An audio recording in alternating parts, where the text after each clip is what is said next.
In this video we will learn how to approve or reject overtime for payroll process in FlowHCM. First of all, we will log into FlowHCM portal. Here is the dashboard. Click on the Payroll module on top navigation bar. So here you can see Payslip approval form. Here you can see all the filters for selection criteria of approvals.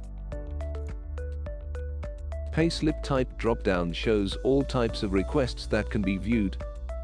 Select overtime from drop-down.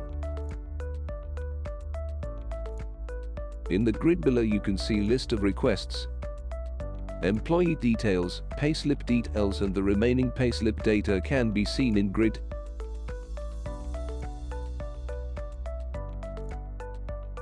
You can approve or reject any request and enter comments. Then save. System will show a small pop-up indicating that your request is successful.